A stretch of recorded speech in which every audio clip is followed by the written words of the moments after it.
Hello trainers, Alolan here. You know what's cool? Alolan forms. You know what's also cool? Drawing stuff. So yeah, I drew a bunch of Alolan forms. Or even just alternative type forms. They don't have to be Alolan. Because when I made my previous Alolan form video, I put a lot of thought into what type would make sense for each Pokémon. This time, I've let the universe decide for me. So I assigned each type a number and used a randomizer to select a number for me. And that is the new type of the Pokémon I'm drawing. This way I forced myself to come up with new concepts I wouldn't have thought of on my own. But I did try to make some backstories for the new typings, and I think they turn out really nicely. Let's begin. Number 1, 2, and 3, the Bulbasaur line. And the type I got was a ghost.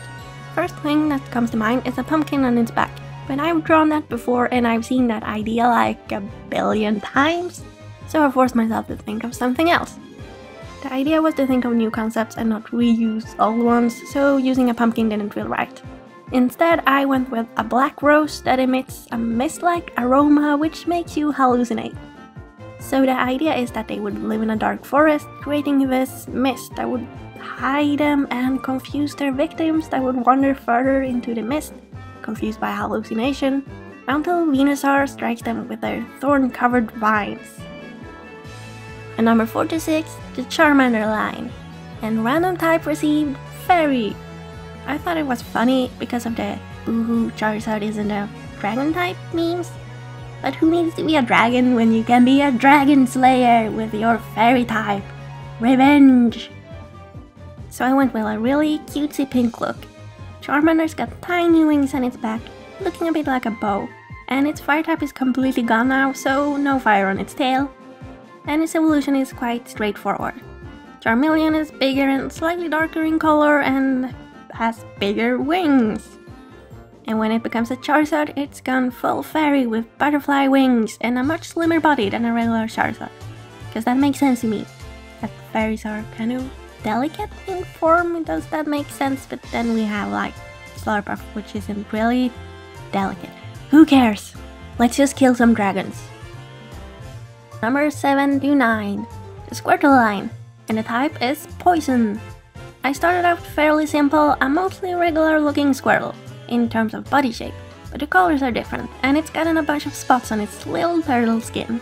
This was inspired by a Bulbasaur's regular form having spots, and it being a poison type. And in my mind of made-up lore, the more spots a Squirtle has, the stronger its poison is. Things get a little bit different when it evolves, because War Turtle favors walking on 4 legs, like, regular turtle or tortoise. And of course, it shoots poison instead of water. Blastoise walks on 4 legs as well, and its shell now has mini volcanoes spewing out poisonous gas as a form of defense. And as a side note, I thought purple would be perfect because both War Turtle and Blastoise have purple skin in their shiny forms. So it's in there somewhere in their genetics and makes sense that way. Okay, so we're done with the starters, but not with the cool wildlife of Kanto.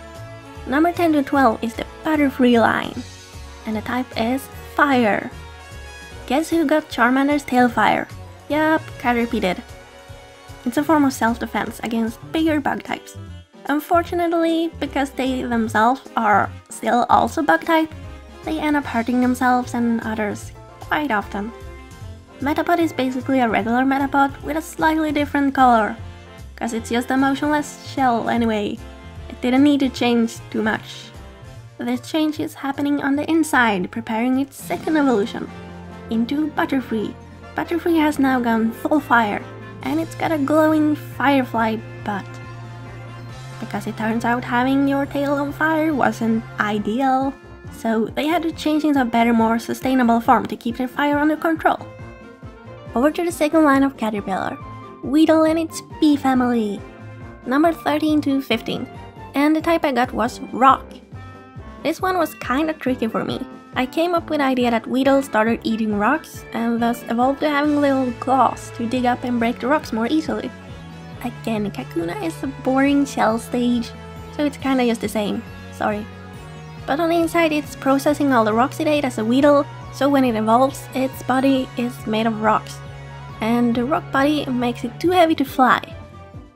So instead its empty Kakuna shell is sort of stuck on its back and becomes extra protection. because Kakuna's shell is really hard. That's all it's good for, really. Its drills become longer and more mantis-like. I admit it looks kinda weird, but may I remind you that the actual Alolan Dugtrio just has long blonde hair and short blonde hair. It's got 3 different hairstyles, and that's even weirder. Let's move on to the next one. Number 16 to 18. Our favorite birds, the Pidgeline, and they got Psychic type. So immediately I think of crows, because they're sort of known to have strange powers and are somewhat connected to witchcraft. Which makes sense for Psychic type, because they're witchy and strange. So I gave Pidgey a black and grey makeover. For some of you, the grey part doesn't make sense, but here's a picture of what a common crow looks like here. It's black and grey, and not full black like a lot of you know crows as. Yeah, biology lesson! Crows look different! So I added some purple, which is the Psychic type color in the Pokemon world, to Pidgeotto and even more so to Pidgeot. So now they all look like black and grey and purple birds, instead of brown birds. Isn't that just amazing? So there we have it. These are all for part 1, but I will make new forms for every single Gen 1 Pokemon, including your favorites, such as Voltorb? Is that anyone's favorite? Let me know if Voltorb is your favorite. Thanks for watching and stay tuned for part 2. Bye!